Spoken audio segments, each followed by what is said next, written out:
नमो नमः बच्चों इससे पिछले लेक्चर में हम चतुर्थ अंक के 18 श्लोकों तक कर चुके हैं, जिसमें वर्णन चल रहा था जहां महर्षि कण्व संदेश देते हैं, किसे शार्ंगदेव के माध्यम से अपना संदेश राजा दुष्यंत तक पहुंचाना चाहते हैं। तो वह संदेश इसमें वर्णित हुआ और साथ ही वह शकुंतला को शिक्षा दे रहे हैं कि पति गृह जाकर के उसने किस प्रकार का व्यवहार करना है, गुरुजनों की उसने सेवा करनी है, अन्य जो पत्नियां हैं राजा की उनके साथ सखी जैसा व्यवहार करना है। और साथ ही कह रहे कि इस प्रकार की जो युवतियां होती हैं वह लक्ष्मी पद को प्राप्त करती है, अर्थात गृहिणी के पद पर वो आसीन रहती हैं, गृह लक्ष्मी कहलाती है। इससे विपरीत करने वाली क्या है, कुल के लिए मानसिक व्याधि का कारण बनती है, मानसिक जो है कष्ट देती हैं। तो बच्चों इसके बाद हमें आगे यहाँ से आरंभ करना है। आज यहाँ से देखते हैं कथम व गौतमी मन्यते, इस विषय में गौतमी का क्या विचार है या गौतमी क्या मानती हैं। आगे देखते हैं अब यहाँ गौतमी आर्य गौतमी अब क्या कहते हैं, देखिए एतावान वधु जनस्योपदेश है। अब यहाँ कह रहे हैं एतावान वधु जनस्योपदेश, कि इतना ही वधुओं के लिए उपदेश पर्याप्त है, इतना ही उपदेश देना चाहिए। जब आर्य गौतमी से पूछा गया कि इस विषय में उनकी क्या राय है, वह क्या कहना चाहती है, उनकी क्या मान्यता है, तो आर्य गौतमी ने क्या कहा कि वधु जन के लिए इतना ही उपदेश होना चाहिए, अर्थात जितना जो कुछ आपने कहा है उतना ही वधुजनों के लिए उपयुक्त है और पर्याप्त है। जाते पुत्री एतत् खलु सर्वम अवधार्य, इन सब बातों को क्या ठीक तरह से स्मरण कर लो। कौन कह रही है, आर्य गौतमी। किससे कह रही है, शकुंतला से, कि पुत्री, यहाँ जाते जो पद आया है किसके लिए है, शकुंतला के लिए आया बच्चों यह पद, कि पुत्री तुम इन सब बातों को ठीक तरह से स्मरण कर लो। इसके बाद आगे देखते हैं। इसके बाद देखिए आगे है महर्षि काश्यप। महर्षि काश्यप क्या करें, वत्स से पुत्री शकुंतला परेश्व जस्व माम सखी जन्म च, अब मुझसे, माम मुझसे, च सखी जन्म और अपनी सखियों से, परेश्व जस्व अर्थात गले लगकर मिल लो। इसके बाद देखिए शकुंतला तात पिताश्री इत एव किम प्रेमवदांसुये सख्यो निवर्तिष्यते, कि क्या यहीं से ही, क्या इधर से ही मेरी प्रिय सखियां प्रेमवदा और अनसुया निवर्तिष्यते लौट जाएंगी। काश्यप है। अब महर्षि कण्व क्या कहते हैं, वत्स से पुत्री इमे अपि प्रदेये, इन्हें भी तो देना है, इन्हें भी देना है। इमे अपि प्रदेय अर्थात इन दोनों का भी तो विवाह करना है। अब बच्चों यहाँ देखिए, यहाँ जो ये पंक्ति है बच्चों की, इन दोनों को भी देना है या इनका भी विवाह करना है। यहाँ देखिए कालिदास जी ने अपने कुशलता से, अब देखिए यहाँ कालिदास जी की नाट्य कला, नाट्य कौशल प्रदर्शित हो रहा है कि उन्होंने क्या किया, यदि ये दोनों प्रियंवदा और अनसुया इनको जाने से रोक लिया, यदि यह राजा दुष्यंत के पास वहां चली जाती तो क्या होता, महर्षि दुर्वासा के श्राप का प्रभाव कम हो जाता, क्योंकि ये राजा को वो सब बातें स्मरण करा देती उसी समय ही। तो यहाँ पर महाकवि कालिदास जी ने अपने कौशल से प्रेमवदा और अनसुया को जाने से रोक लिया। तो बच्चों यहाँ इसमें जो प्रदेय जो पद आया है, देखिए यह इस प्रदेय पद में यह जो प्र, इसका क्या अर्थ है, यहाँ प्रकृष्ट रूप से, देय नहीं, इसमें बोला देय होता है देना, दे दी। अब यहाँ कह रहे प्रदेय अर्थात परकृष्ट रूप से। अब परकृष्ट रूप से इसका क्या अर्थ है कि कन्या विवाह में, कन्या जो है वो विवाह में पूर्ण रूप से दे दी जाती है, यही भाव है, इसलिए यहाँ पर यह पद प्रयुक्त किया प्रदेय। इसमें बच्चों मनु ने भी कहा है, देखिए यही लिख देती हूं मैं, मनु के अनुसार सकृत कन्या, देखिए सकृत कन्या प्रदेयते,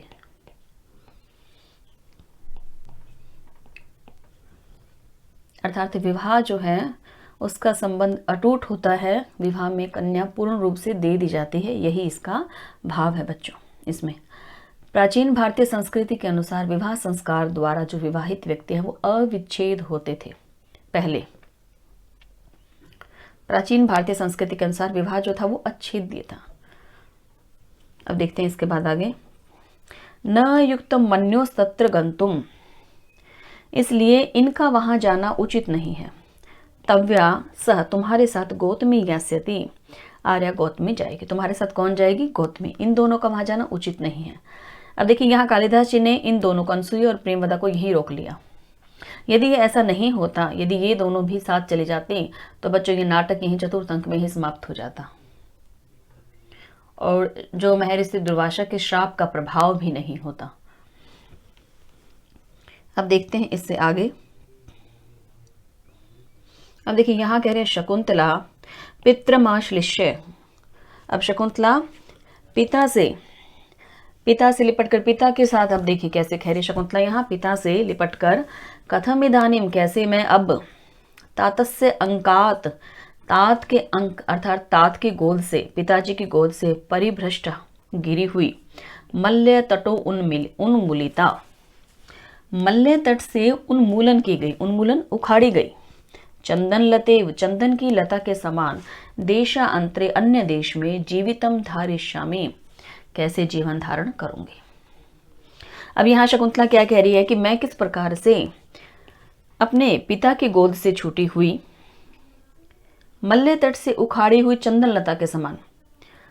अब यहाँ चंदन लता से क्या तात्पर्य बच्चों? चंदन के छोटे और कोमल वृक्ष के लिए यह आया है। यहाँ चंदन लता से यही तात्पर्य है, चंदन का छोटा और जो कोमल वृक्ष होता है। अब यहाँ देखिए पद जो है, मल्य तटो उन्मूलिता, इससे क्या है कि मल्य पर्वत के किसी वृक्ष से अथवा चंदन वृक्ष से उखाड़ी गई जैसे चंदन लता होती है, उसी प्रकार का भाव यहाँ लिया गया है बच्चों शकुंतला के लिए भी, कि वह कैसी है, अपने पिता की गोद से परिभ्रष्ट गिरी हुई। अब वहां कह रहे कि अन्य देश में मैं किस प्रकार से जीवन धारण करूंगी। जैसे कोई लता जो है और वह उखाड़ ली जाए, जहां जो उसका स्थान है वहां से वो उखाड़ ली जाए और उसे किसी अन्यत्र या किसी अन्य स्थान पर उसे लगाया जाए, तो वह पता नहीं वह लग पाएगी या नहीं। इसी भाव से यहाँ पर बच्चों यह चंदन लतेव की भांति यहाँ कहा गया है शकुंतला के लिए। वह किससे? अंकात परिभ्रष्ट, किसके? अपने पिता महर्षि कण्व की गोद से, अंक से छूटी हुई, अन्य देश में जीवन धारण कैसे करेगी, यही सोच रही है शकुंतला। अब इसमें ये ऐसा कहा शकुंतला ने, आगे देखिए, वत्स काश्यप है, काश्यप वत्स्य किमेवम कातरासी, पुत्री किमेवम, कि क्यों इस प्रकार से, कातरासी घबरा रही हो, दुखी हो रही हो, इस प्रकार से क्यों दुखी हो रही हो। इसके बाद देखिए बच्चों आगे यह श्लोक है, यह श्लोक महर्षि कण्व के द्वारा कहा गया है कि पुत्री तुम इस प्रकार से क्यों दुखी हो रही हो, क्यों घबरा रही हो। अब देखिए इसमें जो कहा गया है वर्णन, महर्षि कण्व क्या उत्तर दे रही हैं इसका। अब ये देखिए सबसे पहले इस पदच्छेद कर लेते हैं बच्चों श्लोक में। इसके प्रथम चरण का देखिए यहाँ है, अभिजन्वतु भ्रतु शलाघ्ये स्थिता गृहिणी पदे विभव गुरु भी कृतैस्तस्य। अब इसे अलग अलग कर लेते हैं। यहाँ पद क्या है, ये कृतई, तत्पश्चात है तस्य, प्रतिक्षणम आकुला, तन्यम अचिरात, यहाँ पद है ये अचिरात, इससे पहले है बच्चों यहाँ तन्यम, प्राची ईव अर्कम, यहाँ पर ये प्राची है, उसके बाद में बच्चों ईव है, तत्पश्चात अर्कम है, प्रसूय च पावनम, मम विरहजाम न त्वम वत्से शुचम गणिष्यसि। अब यहाँ महर्षि कण्व क्या कह रहे हैं, वत्से, इसमें से सबसे पहले आप इस शब्द को संबोधन के लिए प्रयोग करेंगे बच्चों। सबसे पहले क्या, वत्से, कि हे पुत्री, मम, मेरे, विरह, वियोग से, विरह से, जाम, उत्पन्न, मेरे वियोग से उत्पन्न, शुचम, शोक को, न, नहीं, गणिष्यसि, क्या आ जाएगा इसका, तो गणना करोगे, तुम, कि तुम मेरे विरह से उत्पन्न शोक की गणना भी नहीं करोगी। कब गणना नहीं करोगी, कब नहीं गिनोगी, उसे कब नहीं गिनोगी, उसके लिए बच्चों इसमें 3 कारण इसमें दिए गए हैं। देखिए यह इस श्लोक में प्रथम 3 चरणों में वे कारण हैं जिसके कारण शकुंतला अपने पिता के वियोग से उत्पन्न जो दुख है उसे भूल जाएगी, उसकी गणना भी नहीं करेगी। देखिए इसमें पहला कारण क्या बता रहे हैं, अभिजन्वतो। अभिजन्वते क्या होता है, सतकुल में उत्पन्न, उच्च कुल में उत्पन्न। भ्रतु, अपने पति के, स्वामी के, श्लाघ्य प्रशंसनीय। गृहिणी पदे स्थिता, गृहिणी पदे स्थिता अर्थात गृहिणी के पद पर स्थित होकर। अब यहाँ देखिए बच्चों, पति का जो कुल है वह कैसा है, उच्च कुल, तो यहाँ पर ये क्या है, इसका विशेषण। भ्रतु का विशेषण क्या आ जाएगा, अभिजन्वतो। अर्थात पति कैसा है शकुंतला का, जो अभिजन्वतो है, जो ऊंचे कुल में उत्पन्न है, उच्च कुल में उत्पन्न, अपने पति के द्वारा श्लाघ्य प्रशंसनीय, गृहिणी पदे स्थिता, गृहिणी के पद पर स्थित होकर, गृह स्वामिनी के पद पर, महारानी के पद पर अधिष्ठित होकर, स्थित होकर। विभव गुरु भी, विभव से यहाँ तात्पर्य क्या है, वैभव से, ऐश्वर्य से, और गुरु भी अर्थात बड़े, कृत्य कार्यों से। यहाँ कौन से कार्य हैं बच्चों, यज्ञ उत्सव आदि जो कार्य हैं वो। अब यहाँ क्या है, इसमें विभव, वैभव के कारण, ऐश्वर्य के कारण, कि उसके ऐश्वर्य के कारण अर्थात अपने पति के ऐश्वर्य के कारण गुरु भी कृतई, महत्वपूर्ण या बड़े यज्ञ उत्सव आदि कर्मों के द्वारा, प्रतिक्षण आकुला, प्रत्येक क्षण, हर समय जो है क्या रहोगी, कार्यों में व्यस्त रहोगी, प्रत्येक क्षण। तो इन कार्यों में व्यस्त होने के कारण तुम मेरे साथ जो ये वियोग है बच्चों, जो मुझसे उत्पन्न जो वियोग है वह तुम भूल जाओगे। ऐसा कौन कह रहे हैं, महर्षि कर्ण, कि मेरे जो विरह के दुख को तुम भूल जाओगे, उसकी गणना भी नहीं करोगे। कब, जब तुम गृहिणी के पद पर आसीन हो जाओगी। और दूसरा, अपने पति के जो वैभव ऐश्वर्य के कारण जो गुरु भी कृत्य हैं, जो बड़े बड़े यज्ञ उत्सव इत्यादि के जो कार्य हैं, उनमें प्रति क्षणम आकुला, प्रत्येक क्षण व्यस्त रहोगी। तस्य से यहाँ क्या तात्पर्य है, उस अर्थार्थ भ्रतु, भ्रतु के लिए है बच्चों, राजा दुष्यंत के लिए है। अब देखते हैं इससे आगे। इसके बाद बच्चों तृतीय चरण में देखिए क्या कह रहे हैं, तन्यम अचिरात। तन्यम से क्या अर्थ होता है बच्चों, पुत्र। अचिरात शीघ्र ही पुत्र को प्रसूय उत्पन्न करके। अब यहाँ ये जो पुत्र है बच्चों, इसके लिए विशेषण आ गया पावनम। पुत्र कैसा है, जो पावन है, ये विशेषण है पुत्र के लिए। यहाँ पावन होता है पवित्र, लेकिन यहाँ किस अर्थ में आ रहा है, लोक कल्याणकारी। पुत्र कैसा होगा, जो लोक का कल्याण करने वाला होगा। ऐसे पवित्र या लोक कल्याणकारी तन्यम पुत्र को शीघ्र ही प्रसूय उत्पन्न करके। अब बच्चों साथ ही यहाँ दे रहे हैं प्राची ईव अर्कम। प्राची पूर्व दिशा, ईव समान, अर्कम सूर्य। जिस प्रकार से सूर्य क्या है, जिस प्रकार से सूर्य जो है वो कहाँ से उदय होता है बच्चों, प्राची से, पूर्व दिशा से। और सूर्य भी कैसे है, पावनम, पवित्र है। तो जैसे पूर्व दिशा, प्राची अर्थात पूर्व दिशा जिस प्रकार से पावनम अर्कम पवित्र सूर्य को जन्म देती है, उसी प्रकार से शीघ्र ही तुम भी पावनम तन्यम अर्थात लोक कल्याणकारी पुत्र को प्रसूय उत्पन्न करोगे। और उस पुत्र को उत्पन्न करके मेरे विरह से उत्पन्न दुख को तुम भूल जाओगे। मम विरह जाम, मेरे से जो वियोग है, ये विरह का जो दुख है, उसके तुम न गणिष्यसि, गणना भी नहीं करोगे। अंतिम चरण को हम पहले कर चुके हैं आरंभ में ही। तो बच्चों यहाँ इस श्लोक में, इसमें देखिए, इसे एक साथ मैं आपको दिखा देती हूँ। यहाँ ये देखिए, अब इसमें यहाँ ये जो था पहला, इसमें कारण, इसमें क्या था, पहला कारण। और उसके बाद बच्चों ये जो बताया था यहाँ, ये कौन सा हो गया, यहाँ दूसरा कारण। और इसमें है बच्चों ये तीसरा कारण। ये 3 कारण हैं जिनके कारण जो है मेरे प्रति जो तुम्हारा ये जो विरह का जो दुख है, उसकी तुम गणना नहीं करोगे, भूल जाओगे। ये कहना चाह रहे महर्षि कर्ण। तो बच्चों यहाँ इस श्लोक में अब देखते हैं, इसमें यहाँ संग्रह नामक गर्भ संधि का अंग दिखलाया गया। यही मैं इसे लिख देती हूँ। इसमें है बच्चों संग्रह नामक गर्भ संधि का अंग।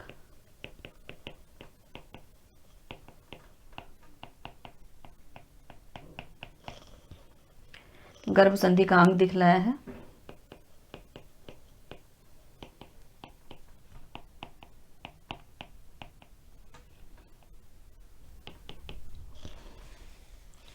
और साथ ही बच्चों यहाँ प्राची अर्कम एव देखिए यह है, इस प्रकार से पूर्व दिशा सूर्य को जन्म देती है, पवित्र सूर्य को, कह रहे प्राची इव अर्कम। अब यहाँ इसके द्वारा कौन सा यहाँ पर बच्चों अलंकार है, इसमें यहाँ आ जाएगा इसमें उपमा अलंकार। उपमा भी कैसी है इनकी, पूर्ण उपमा है। यहाँ उपमा अलंकार में कौन सा है ये, पूर्ण उपमा, ये है बच्चों इसमें।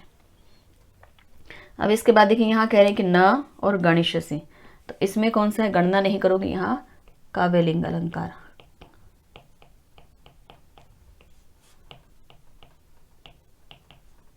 काव्यलिंग अलंकार है बच्चों इसमें। और साथ ही यहाँ तीनों कारणों के 3 कारण है इसमें। 3 कारण कौन से, 1, 2 और ये 3 जो प्रथम 3 चरणों में व्यक्त हुए हैं, इन तीनों कारणों के एकत्र समावेश से यहाँ पर कौन सा अलंकार आ गया। अब इसमें समुच्चय अलंकार है, यही लिख देते हैं इसे, यहाँ आ रहा है समुच्चय अलंकार।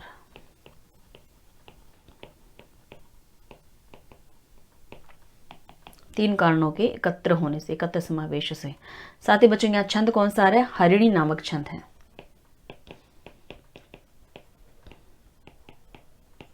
इस हरिणी छंद का प्रयोग हुआ है। और इससे आगे देखते हैं बच्चों, यहाँ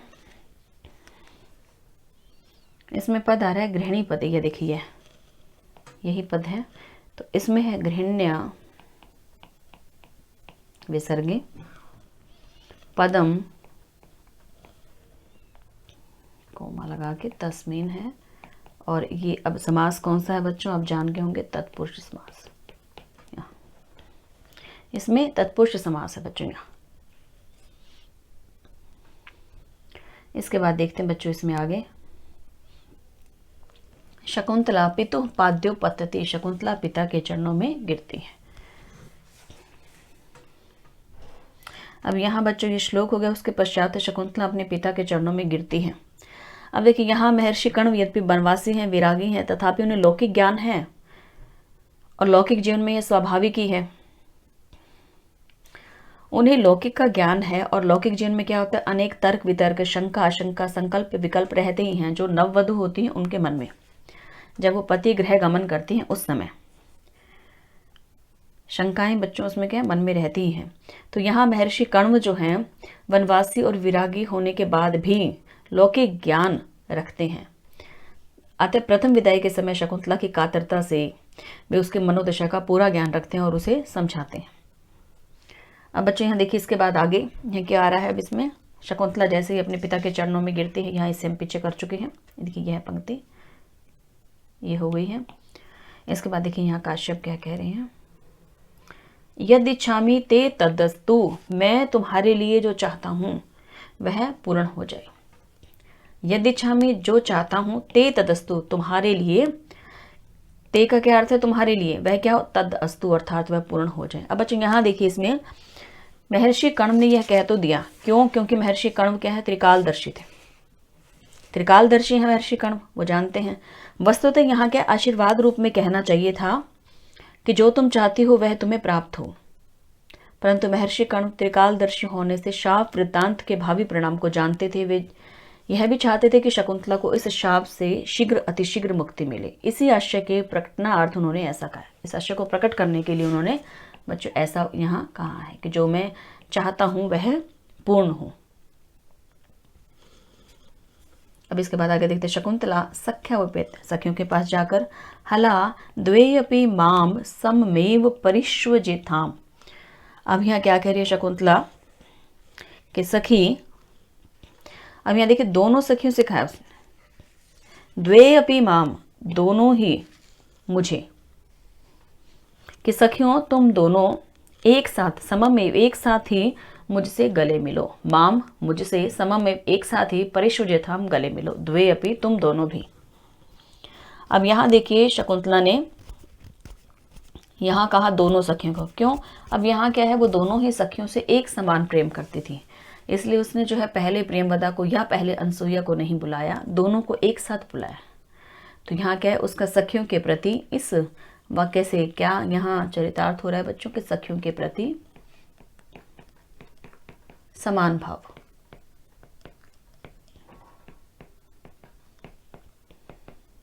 समान भाव यहाँ प्रदर्शित है। दोनों सखियों से ही वह एक जैसा ही स्नेह करती थी। अब यहाँ देखिए सख्यो, दोनों सखियां, द्विवचन में आ रहा है सख्यो, तथा कृत्वा वैसा करके सखी। अब यहाँ ये क्या है कि शकुंतला यदि नाम स राजा प्रत्यभिज्ञान मंथरो, यदि वह राजा दुष्यंत तुम्हें प्रत्यभिज्ञान पहचानने में मंत्रो शिथिल हो जाए, भवेत तस्मात् इदम आत्मना नामधेय अंकित। अब देखिए यहाँ पे तस्मात् इयम, यहां से कर लेते हैं बच्चों इससे पहले भवेत ततस्त, यहाँ ये त है, विसर्ग लग जाएंगे इसमें। तस्मात् इदम आत्मन नाम ध्येय अंकितम अंगुलीयकम दर्शय। अब यहाँ कह रहे हैं तो अपने नाम से अंकित,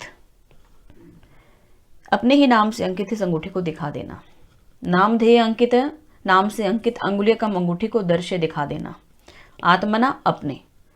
अब जैसे ही दोनों सखियों ने कहा कि यदि वह राजा तुम्हें पहचानने में शिथिल हो, तुम्हें पहचानने से इनकार करे, तो अपने ही नाम से अंकित इस अंगूठी को दिखा देना, क्योंकि राजा ने वह अंगूठी किसे दी थी? शकुंतला को। और महर्षि दुर्वासा के शाप का निवारण कैसे हो सकता था? कोई भी पहचान की वस्तु दिखाने पर राजा को पुनः स्मरण आ जाएगा शकुंतला का। यह कौन जानता था? प्रेमवद और अनसुईया। इसलिए उन्होंने क्या कहा कि यदि वह राजा तुम्हें पहचानने से इनकार करे, पहचानने में शिथिलता दिखाए, तो राजा के नाम से ही जो ये अंकित अंगूठी है इसे दिखा देना। शकुंतला।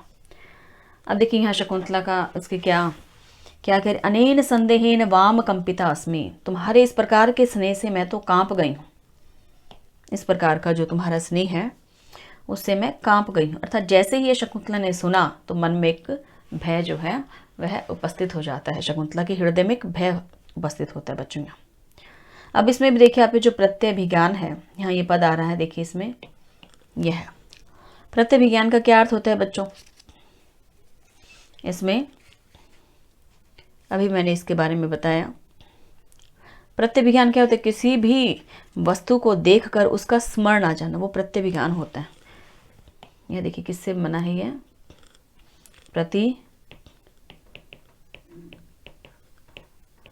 अभी ज्ञा धातु है और इसमें प्रत्यय कौन सा है? लुट। तो बच्चों यह क्या है? एक दार्शनिक या पारिभाषिक शब्द है यह प्रत्यभिज्ञान।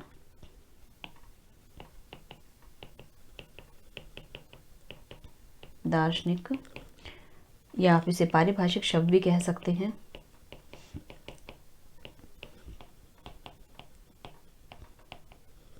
इसका क्या अर्थ है? पहले देखी गई वस्तु का प्रत्यक्ष अनुभव या साक्षात्कार करना प्रत्यभिज्ञान कहलाता है। इसलिए उनके दोनों सखियों ने शकुंतला से ऐसा कहा। अब देखिए शकुंतला इसके पश्चात इस संदेह से तो मैं कांप गई हूं।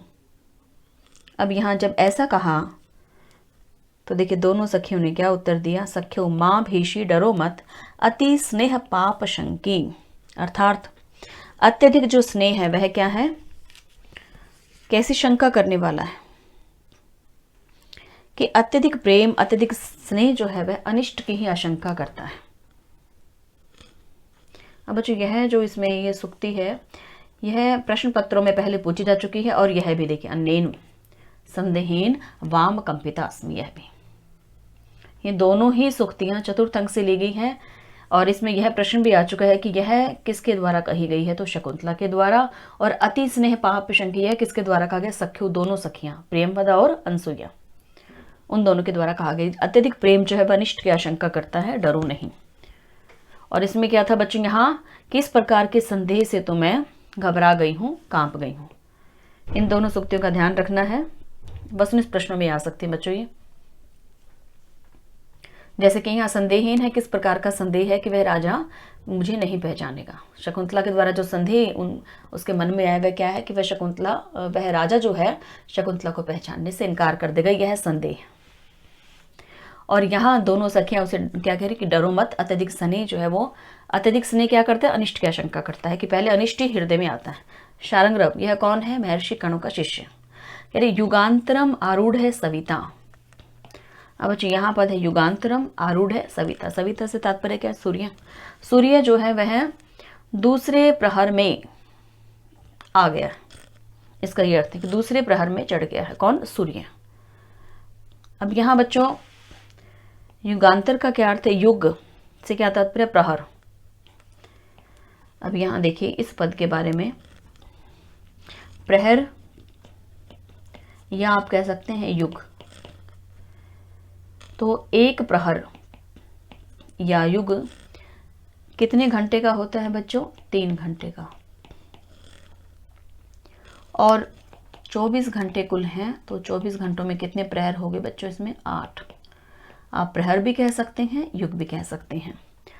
तो इस तरह से 8 प्रहर हो गए हैं। 8 प्रहर में से 4 प्रहर तो कब है, दिन के, ये दिन के हैं बच्चों, और दिन में हो गए, और 4 रात में हो गए। इस तरह से कुल कितने होते हैं, 8 प्रहर। अब यहाँ क्या है बच्चों इसमें कि प्रथम पहर जा चुका है, दिन का प्रथम पहर जा चुका है, और दूसरा जो प्रहर है, दूसरा जो युग है वह आरंभ हो गया है। यहाँ इसका ये तात्पर्य है। तो कह रहे त्वरताम अत्र भवती, तो शीघ्रता करें। शकुंतला आश्रम अभिमुखी स्थित्वा, आश्रम की ओर मुख करके स्थित होकर, तात पिताश्री कदानु भूयस तपोवनम प्रेक्ष्यसे, कि मैं फिर से कब इस तपोवन को देखूंगी। भूय क्या होता है बच्चों, फिर से, कदा कब, मैं इस तपोवन को फिर कब देखूंगी। अब काश्यप है, कह रहे श्रूयताम, सुनो। अब यहाँ महर्षि कण्व ने जो उत्तर दिया है, जब शकुंतला ने ऐसा प्रश्न किया कि मैं इस आश्रम को कब देखूंगी दोबारा से, तो उसी संदर्भ में ही अब यहाँ महर्षि कण्व क्या उत्तर दे रहे हैं, उसका वर्णन बच्चों इस श्लोक में है, यहाँ इसमें है। इसका सबसे पहले हम परिच्छेद कर लेते हैं। यहाँ भूत्वा चिराय चतुर अंत महीस पत्नी दौष्यंतिम अप्रतिरथम, यहाँ ये पद है अप्रतिरथम। इससे पहले बच्चों ये द्यूष अंतिम, ये पद है। तन्यम निवेश्य, यहाँ इसके बाद देखिए आगे है भर्तरा तदर्पित कुटुंब भरेण सार्धम शांते करिष्यसि पदम पुनरा आश्रमे अस्मिन। अर्थात यहाँ क्या है, इसमें पुनः आश्रमे अस्मिन, यह पद है बच्चों यहाँ। अब इसका अर्थ कर लेते हैं बच्चों। सबसे पहले प्रथम 2 चरणों में देखते हैं। थोड़ा मैं बड़ा कर देती हूँ ताकि आपको स्पष्ट दिखाई दे जाए। यहाँ से देखिए इसे, भूत्वा होकर। अब यहाँ क्या है, भू धातु है और साथ में प्रत्यय कौन सा लगा हुआ है बच्चों, इसमें त्वा। ये आप जानते हैं क्या है, भूतकालिक प्रत्यय है इसमें, और ये क्या है, धातु।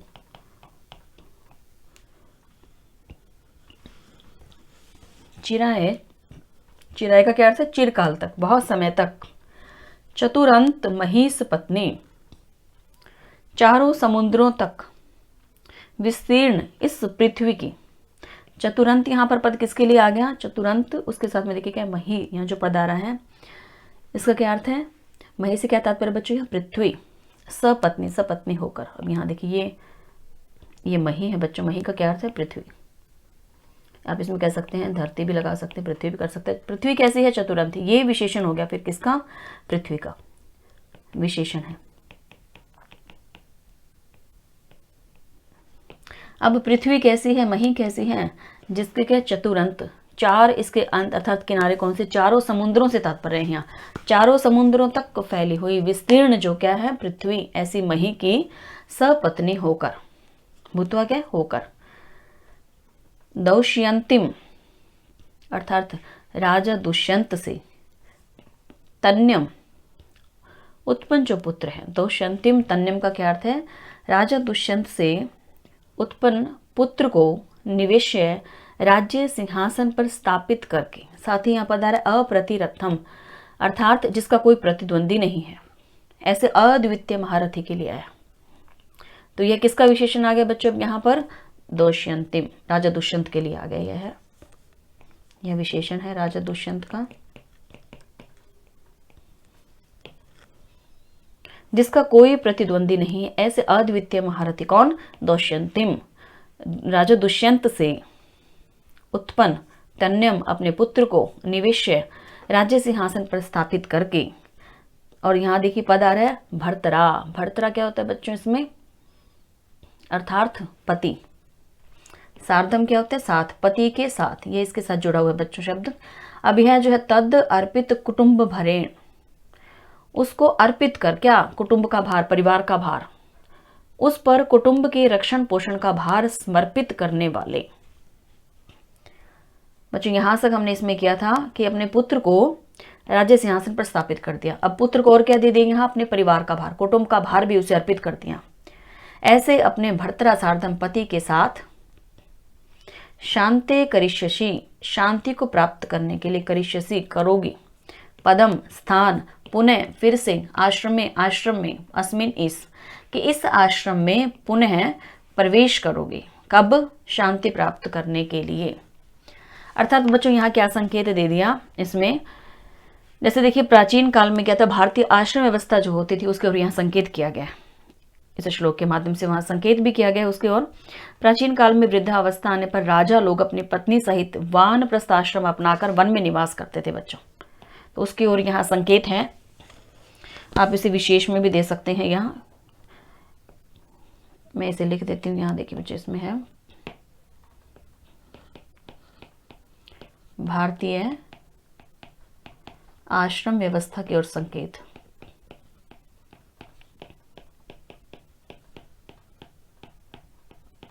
इस श्लोक से दिया गया है। और वृद्धावस्था आने पर ही राजा लोग अपनी पत्नी सहित कहाँ आते थे? वानप्रस्थ आश्रम अपना करके और आश्रम में रहते थे।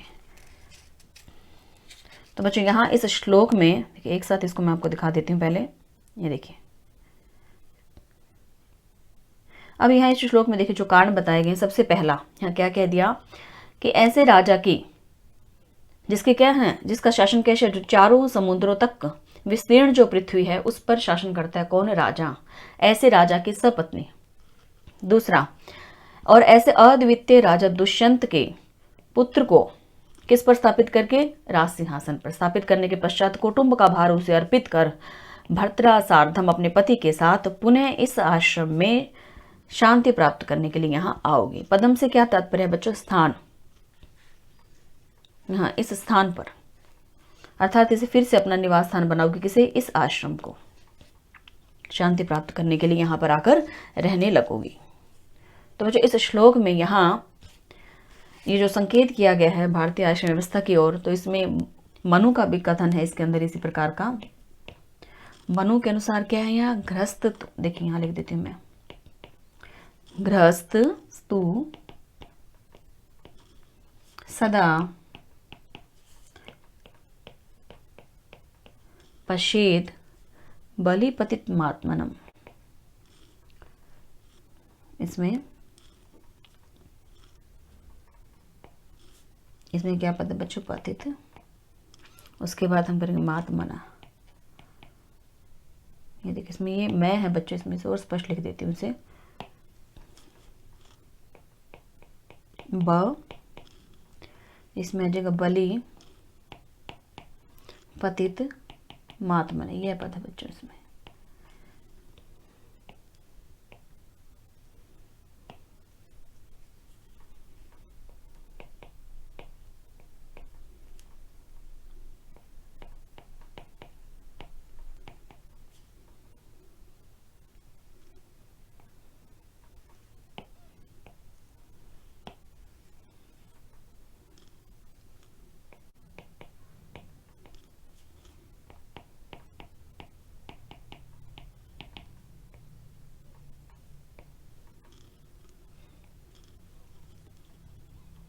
इसके बाद देखिए आगे अपत्य सेव।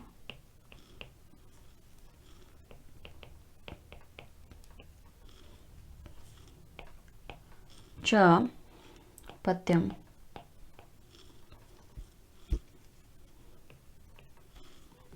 तदान्यम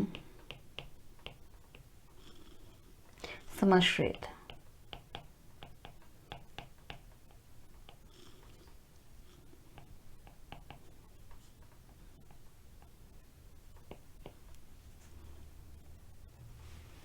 यहाँ तक है बच्चों ये।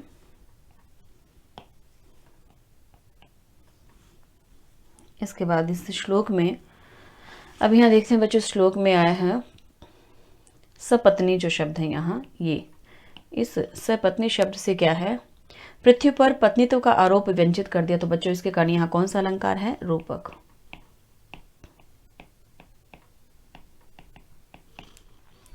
और साथ ही बच्चों यहाँ पृथ्वी पर सपत्नीत्व का आरोप तो है ही, फिर उस पर पुत्र का सन्निवेश और फिर पुत्र पर भी पृथ्वी के भार को सन्निवेश बतलाने से यहाँ अलंकार कौन सा आ गया, माला दीपक।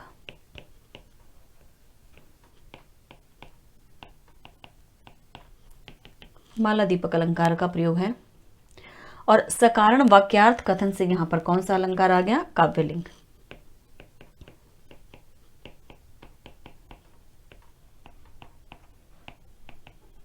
ये गए हैं बच्चों, इसमें काव्यलिंग अलंकार का प्रयोग है यहाँ। अब बच्चों इसमें यहाँ जो पद आ रहा है अप्रतिरथम, देखिए यह है जो पद है, इस अप्रतिरथम में क्या है, यहाँ बहुव्रीहि समास है। इसका विग्रह मैं लिख देती हूँ, न विद्यते, न विद्यते प्रतिरथ यस्य सह तम, यस्य स तम। ये बच्चों इसका क्या विग्रह है, ये यहाँ तक, यहाँ से यहाँ तक है। और इसमें समास कौन सा है, ये बहुव्रीहि समास है इसमें। इसके बाद और देखते हैं बच्चों, इसमें पद आ रहा है निवेश्य। देखिए ये जो निवेश्य पद है बच्चों, इसमें क्या है, नी जमा विश, और साथ में इससे प्रत्यय कौन सा बच्चों, इसमें प्रत्यय आ रहा है त्वा, और साथ में इसमें बच्चों लय, इसमें लय प्रत्यय। बच्चों इसके बाद पद आ रहा है तद अर्पित कुटुम्भरेण। आइए देखते हैं इसे। यहाँ ये पद है तस्मिन् अर्पित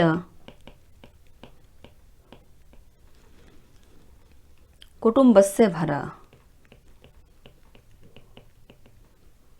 कुटुम्बस्य भरा येन तेन। समास कौन सा है बच्चों इसमें, बहुव्रीहि, बहुव्रीहि समास है इसमें। इसके बाद बच्चों इससे आगे करते हैं। अब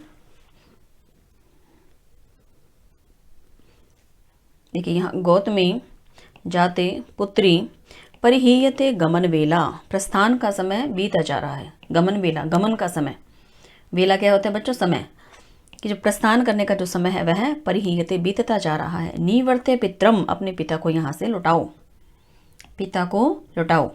अथवा चिरेण अपि पुनः पुनरैश्वम मंत्रिष्यते, अथवा यह तो चिरेण अपि, चिरकाल तक क्या करेंगे, चिरकाल तक भी, पुनः पुनः बार बार, ऐशय एवं इस प्रकार ही, मंत्रिष्यते कहते रहेंगे। निवर्तताम भवान, आप लौट जाइए। काश्यप वत्से पुत्री उपरुध्यते तपो अनुष्ठानम, मेरे तप का कार्य, मेरे जो तप का अनुष्ठान है वह रुक रहा है, मुझे जाने दो। अब यह महर्षि काश्यप क्या कह रहे कि मेरे जो तप का कार्य है, अनुष्ठान है, वह रुक रहा है, तो मुझे जाने दो। ऐसा किससे कह रहे हैं, वत्से पुत्री शकुंतला से।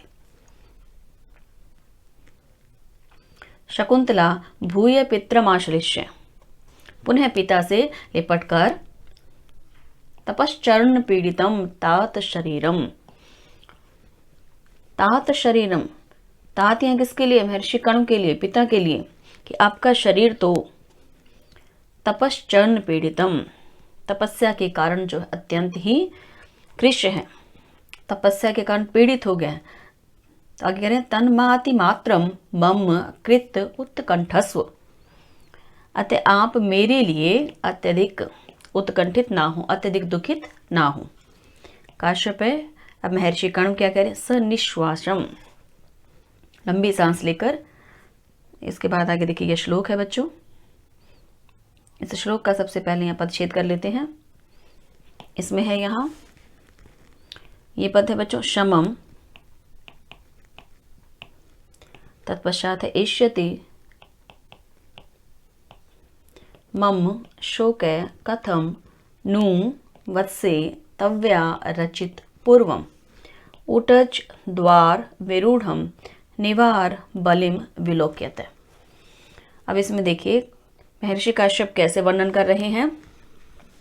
इसमें क्या कह रहे हैं कि हे पुत्री, वत्से, यहाँ सबसे पहले हमने कौन सा इसमें शब्द लेना, वत्से, हे पुत्री, तुम्हारे द्वारा, तव्या, तुम्हारे द्वारा, रचित पूर्वम, रचे गए, अर्थात पहले ही डाले गए। रचने से क्या तात्पर्य है, पहले ही डाले गए। क्या डाले गए हैं, अब इसका वर्णन आगे आ रहा है बच्चों। इसमें तुम्हारे द्वारा पहले ही, पूर्वम का क्या अर्थ होता है, पहले ही, रचित है, रचे गए, डाले गए, उटज द्वार विरूढ़म, कुटिया के द्वार पर विरूढ़ हुए, निवार बलिम, निवार धान्यों को, बलिम से तात्पर्य धान्य, निवार धान्यों को विलोकयत, देखते हुए, मम शोक है, मेरा शोक, कथम नु, किस प्रकार से या कैसे, शमम इष्यति, शांत होगा। शमम का क्या अर्थ है बच्चे, शांत, कैसे शांत होगा। अब यहाँ उसका कारण क्या बता रहे महर्षि कण्व, क्या करे कि वह दुख कैसे शांत होगा। जैसे शकुंतला ने यहाँ कहा कि आपका शरीर तो तपस्चरण से कृष्ण हो गए हैं, इसलिए आप मेरे लिए चिंतित ना हो। तो इस कथन को सुनकर महर्षि कण्व अपने हृदयगत व्यथा की ओर प्रकट करते हुए कहते हैं कि तुमने जो बलि रूप में निवार धान्य कहाँ उगाए हुए हैं बच्चों, इसमें कुटिया के द्वार पर, कि जैसे ही मैं कुटिया में प्रवेश करूंगा तो वहां कुटिया के द्वार पर ही तुमने निवार धान्य जो उगाए हुए हैं, जो रचे हुए हैं, उनको देखकर मेरा शोक कथमनु शममिष्यति, किस प्रकार से शांत होगा। अर्थात उन्हें मैं जब भी देखूंगा तो बार बार मुझे तुम्हारी ही स्मृति आएगी, तुम्हारा ही स्मरण होगा, तो मैं तुम्हारे वियोग से उत्पन्न शोक को कैसे शांत कर सकूंगा। तो बच्चों यहाँ पर इसमें करुण रस की सशक्त अभिव्यक्ति हुई है। यहाँ महर्षि कण्व का ये जो कथन है यह करुण रस से प्लावित है बच्चों। तो यहाँ पर कौन सा रस है, इसमें करुण रस।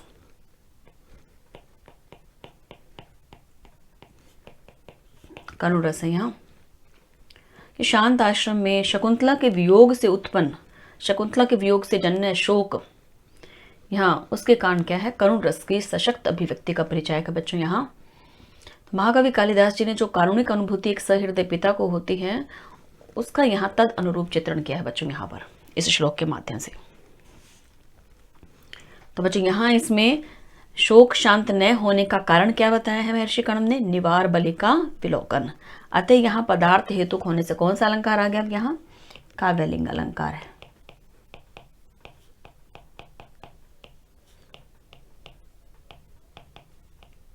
अब यहाँ महर्षि कण्व कह रहे कि निवार बलि को देखते हुए, वो कहाँ उगे हुए हैं, उटज द्वार विरूढ़म, कुटिया के द्वार पर जो विरूढ़ है, जो स्थापित है।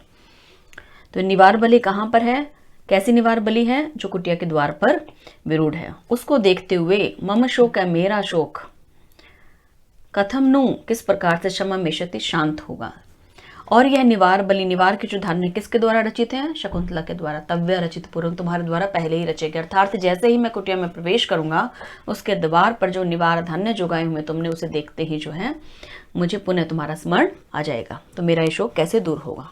तो बच्चों इस श्लोक में यहाँ इसमें देखिए पद आ रहा है उटच द्वार विरूढ़म। इसमें इस पद में बच्चों यहाँ उटजस्य, इट, इसे और स्पष्ट लिख देती हूँ बच्चों में, यहाँ उटजस्य पर्णशालाया, पर्णशालाया द्वारे विरूढ़म।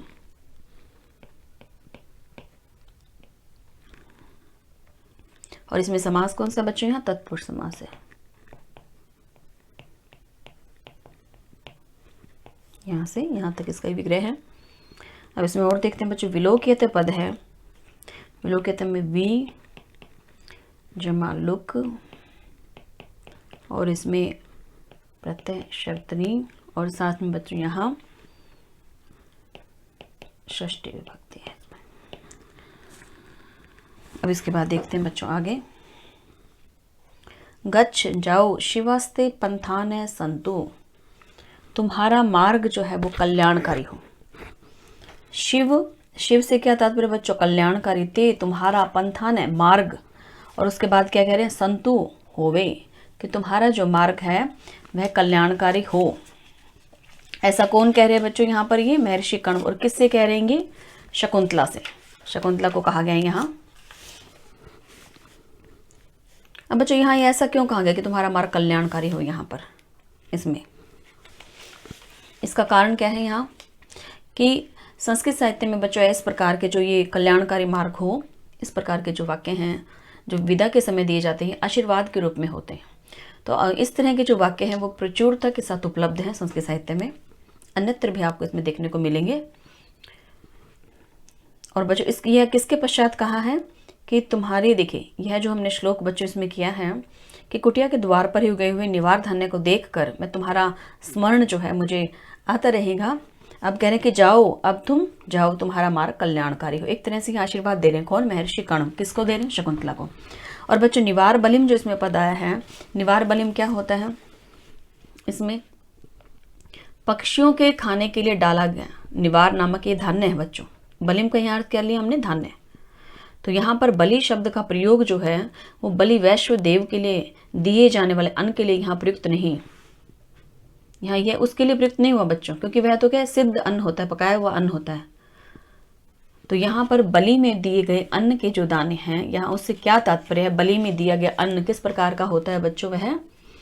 वह पशु पक्षियों के खाने के निमित्त डाला गया कच्चे निवार नामक धान्य, इस अर्थ का बोधक है यहाँ पर। अर्थात पका हुआ भोजन नहीं है वह, ठीक है, कच्चा होता है जो पशु पक्षियों के खाने के निमित्त डाला जाता है, उसको क्या कहते हैं बच्चों? बलि। इसका ये अर्थ है यहाँ पर। और वो कहाँ उगाए हुए? कुटिया के द्वार पर। किसने उगाए? शकुंतला ने। तो उन्हें देखकर पुनः फिर स्मरण आ जाएगा। अब देखो यहाँ कह रहे कि अब तुम्हारा मार्ग कल्याणकारी हो, अब तुम जाओ। निष्क्रांता शकुंतला सह्यायिंच, अब शकुंतला निष्क्रांता निकल जाती है अर्थात चली जाती है, सह्यायिंच जो उसके साथ में जाने वाले हैं। कौन कौन है बच्चों उनके साथ में जाने वाले? शार्ंगदेव है, श्वारदत्त है, आर्या गौतमी है, उनके साथ वह चली जाती है। सख्यो, अब दोनों सखिया शकुंतलाम विलोक्य, शकुंतला को देखकर। हाँ दिखाई धिक्कार है, हाय धिक्कार है। अंतर्हिता शकुंतला वन राज्या, कि शकुंतला तो वन राज्य वन पंक्ति से अब क्या हो गई है? अंतर्हिता हो गई, आंखों से ओझल हो गई। वन पंक्ति से ओझल हो गई है कौन? शकुंतला। अर्थात दोनों सखियां उसे जाते हुए देख रही हैं। किसको? शकुंतला को। और जब तक देख रही है जब तक कि वह आंखों से ओझल ना हो जाए। तो अब कह रही कि वह आंखों से ओझल हो गई, हमें दिखाई नहीं दे रही। इसके बाद देखिए आगे, यहाँ बच्चों पद काश्यप सनिश्वासम। अब यहाँ महर्षि काश्यप सनिश्वासम, लंबी सांस लेकर क्या कह रहे? अनसूये। अब यहाँ देखिए कह रहे हैं अनसूया को कहा है उन्होंने गतवती वाम सहचारिणी, कि तुम लोगों की सखी जो है वह चली गई। इसके बाद देखिए आगे क्या कह रहे हैं? निगृह्य शोकम अनुगच्छतम माम प्रस्थितम। अब यहाँ कह रहे हैं कि शोक को भूलकर, शोक को कह रहे हैं कि छोड़कर, तुम अपने शोक को दबाकर या छोड़कर, निगृह्य क्या होता है? दबाना, छोड़ना, माम मेरा, अनुगच्छतम पीछे पीछे आओ, अनुसरण करना, प्रस्थितम प्रस्थान करो, कि तुम लोग अपने शोक को भूल कर या दबाकर मेरा अनुसरण करो, मेरे पीछे पीछे प्रस्थान करो, मेरे पीछे आओ। अब उसके बाद देखिए आगे दोनों सखियां क्या कह रही है? तात पिताजी शकुंतला विरहितम शून्यम ईव तपोवनम कथम प्रविशावै, कह रहे कि शकुंतला से रहित शून्य के समान तपोवनम, इस तपोवन में कथम प्रविशावै, कैसे प्रवेश करें हम। अब शकुंतला तो चली गई है, उसके बिना ये तपोवन जो है कैसा लग रहा है दोनों सखियों को? शून्य के समान, सूना सा लग रहा है ये तपोवन। तो ऐसे तपोवन में जो शकुंतला से रहित है, इस शून्य तपोवन में हम किस प्रकार से प्रवेश करें? काश्यप है। अब महर्षि काश्यप क्या कह रहे हैं? स्नेह प्रवृत्ति रेव। अब कह रहे स्नेह प्रवृत्ति एव, दर्शिनी। स्नेह की जो प्रवृत्ति होती है वो इस प्रकार ही दिखाने वाली होती है, ऐसा ही तात्पर्य है। यहाँ की जो स्नेह की जो प्रवृत्ति होती है वह ऐसी ही होती है। अब यहाँ ये बच्चों किसने कहा है ये पद? महर्षि कण्व ने। और यह पद कब कहा है?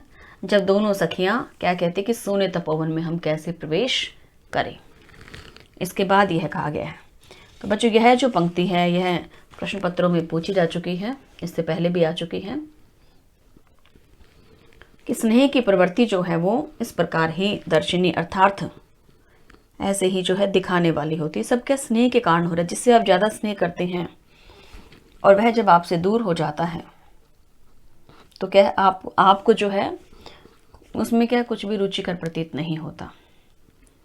यहाँ इसीलिए महर्षि काश्यप कह रहे कि स्नेह की प्रवृत्ति के कारण तुम्हारे साथ ऐसा हो रहा है। तो बच्चों इसमें स्नेह प्रवृत्ति एवं, अब यह यहाँ से सुक्ति है, ये क्या है बच्चों? इसमें स्नेह है, प्रवृत्ति एवं है बच्चों, ये न की जगह क्या म, आधा मैं है, ये स्नेहम दर्शिनी। स्नेह प्रवृत्ति एवं दर्शिनी, स्नेह की प्रवृत्ति इस प्रकार ही, एवं क्या होता है? ही, ऐसे ही दर्शिनी दिखाने वाली होती है। यह सुक्ति पूछी जा चुकी है बच्चों इससे पहले प्रश्न पत्रों में। तो यह किस अंक से ली गई है? चतुर्थ अंक से। किसके द्वारा कही गई है? महर्षि कण्व के द्वारा। अब इसके बाद देखते हैं आगे, सविमर्शम परिक्रम। तो अब सब क्या है इस प्रकार से। अब यहां देखिए परिक्रम क्या होता है बच्चों? घूमकर। अब सभी जो है विचार पूर्वक चारों ओर घूमकर हंत भो, अरे शकुंतलाम पतिकुलम विसृज्य, शकुंतला को पतिगृह भेजकर लब्धम इदानिम, यह पद क्या है बच्चों इसके पीछे? इदानिम स्वस्थ्यम, अब तो मैं स्वस्थ्य को प्राप्त हो गया हूं। अर्थात स्वस्थ्य से क्या तात्पर्य बच्चों? यहाँ इससे मानसिक शांति, मानसिक स्वस्थ है ये। अब यहाँ कह रहे कि शकुंतला को पति के घर में भेजकर इदानिम, अब मैं स्वस्थ्यम लब्धम, मानसिक शांति को प्राप्त करने वाला हो गया हूँ, या मुझे मानसिक शांति मिल गई है कुछ, क्योंकि। अब बच्चों यह जो है इसके बाद आ रहा है श्लोक। और अब यह देखिए यह श्लोक भी, इसमें क्या है पहले इसका परिच्छेद कर लेते हैं। अर्थो ही कन्या परकीय एव ताम अद्य, यह पद है ताम और तत्पश्चात है बच्चों अध्याय संप्रेष्य परिगृहीतु। इसके बाद इसके दूसरा जो चरण है बच्चों जातो और ममायम, अर्थात मम अयम विशुद्ध प्रकामम प्रत्यय अर्पित न्यास ईव अंतरात्मा। यहां पर ये अंत में क्या पद है बच्चों? अंतरात्मा, इससे आगे है ये ईव, ऐसे है बच्चों। अब इसका अर्थ कर लेते हैं यहाँ। इसके लिए बच्चों इसको भी मैं अलग अलग करके लिख देती हूँ, मम और यह पद है अयम, यह पद छेद हो जाता है। अब इसके बाद देखते हैं इसका अर्थ क्या है। तो यहाँ शकुंतला को पति के घर भेजने पर मानसिक शांति प्राप्त हुई है महर्षि कण्व को, और वो क्या कह रहे हैं देखिए। मानसिक शांति कैसे प्राप्त हुई? क्यों? क्योंकि कन्या क्या है? पराया धन है। ऐसा माना जाता है कि कन्या जो है वह पराया धन, और पराये धन को अर्थात किसी की रखी हुई धरोहर को, उसकी रक्षा रूपी जो उत्तरदायित्व होता है उससे आज मैं मुक्त हो गया हूं। यह किसके द्वारा यहाँ सोचा जा रहा है? महर्षि कण्व के द्वारा, कि यह शकुंतला रूपी धरोहर जो मेरे पास थी, उसकी रक्षा का दायित्व था मेरे ऊपर, आज उस दायित्व से मैं मुक्त हो गया। तो यहाँ बच्चों इस श्लोक में कन्या को पराया धन बताया गया। इसके प्रथम चरण से हम देखते हैं। ये देखिए कह रहे हैं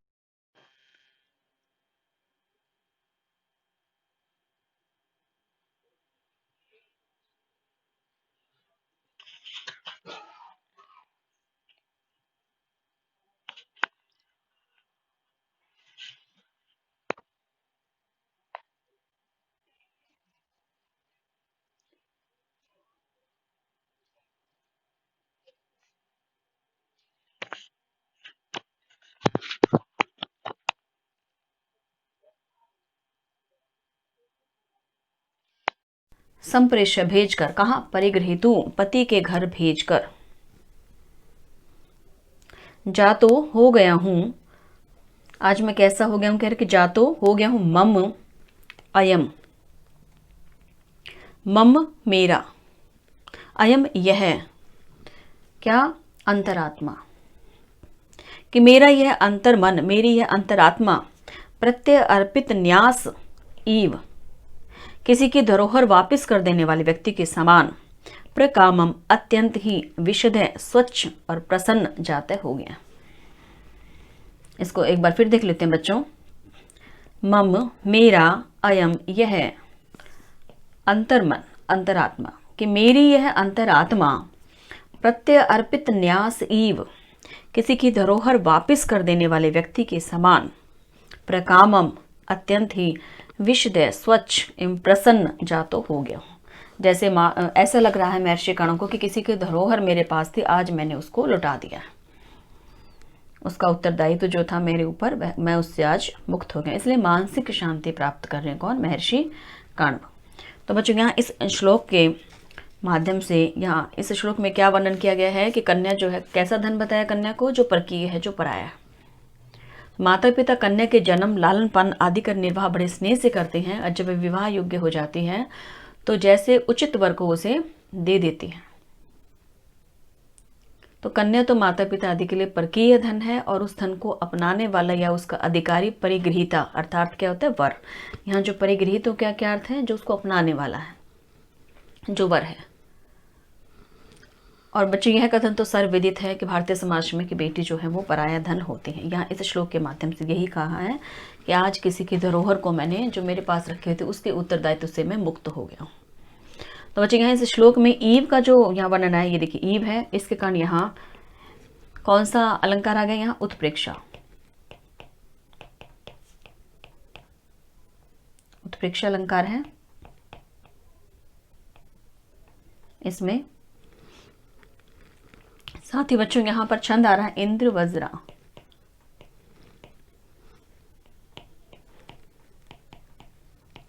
इंद्र वज्रा छंद है इसमें, ये दो। और बच्चों अब इसमें देखते हैं, यहाँ व्याकरण की दृष्टि से सबसे पहले इसमें देखते हैं, यहाँ पद है संप्रेष्य। अब यहाँ इस संप्रेष्य में क्या है? सम उपसर्ग, सम जमा प्र, और इसके साथ है ईश जमा कत्वा प्रत्यय। और देखते हैं बच्चों इसका द्वितीय चरण है प्रत्यय अर्पित न्यास। इस पद में यहाँ क्या है? प्रत्यय अर्पित, प्रत्यय अर्पित येन, येन से पूर्व बच्चों इसमें न्यास है और ये उड़ाएगा बच्चों, इसमें प्रत्यय अर्पित है, न्यास है, यहाँ बीच में न्यास है। येन स, समास कौन सा हो गया? भोवरे, ये समास है बच्चों। भोवरे समास है इसमें। और देखते हैं बच्चों इसमें परिगृह, और कोई इसमें परिगृह तुम भी एक पद आ रहा है, देखिए यहाँ इसमें क्या है? यहाँ परि जमा, इसके साथ पद आ जाएगा आगे ग्रह, साथ में प्रत्यय है त्रिच, और विभक्ति है बच्चों यहाँ षष्ठी, षष्ठी विभक्ति बच्चों। अब इसको एक साथ देख लेते हैं। इसमें हम अलंकार, छंद इत्यादि कर चुके हैं। अब इसमें छंद कौन सा बताया बच्चों मैंने? इंद्र वज्रा। इंद्र वज्रा छंद के आप जानते हैं, उसका प्रत्येक चरण में 2 तगन 1 जगन 2 गुरु वर्ण होते हैं, और इस क्रम से कुल 11 वर्ण होते हैं। उसका लक्षण भी आप जानते हैं, स्यादि इंद्र वज्रा यदि तऊ जगऊ ग। तो यहाँ ये स्पष्ट हो रहा है बच्चों उसका लक्षण। इसमें छंद कौन सा आ गया? इंद्र वज्रा। इति निष्क्रांता सर्वा, इस प्रकार से सब निकल जाते हैं, चले जाते हैं। इति चतुर्थ अंक, और यह चतुर्थ अंक यहाँ पर समाप्त हो जाता है। तो बच्चों यह अंतिम श्लोक था चतुर्थ अंक का, अर्थो ही कन्या परकीय एव। तो बच्चों आज हमारा ये चतुर्थ अंक समाप्त हो गया है। हमारा यह जो टेक्स्ट का जो पोर्शन था बच्चों आज वह कंप्लीट हो गया। 4 ही अंक तक हमने करना था। इसके हमारे सिलेबस में 4 अंक थे अभिज्ञान शकुंतलम के। इसके बाद आगे जो है किसी नए टॉपिक के साथ बच्चों अगला लेक्चर होगा। तब तक के लिए अस्तु, नमो नमः।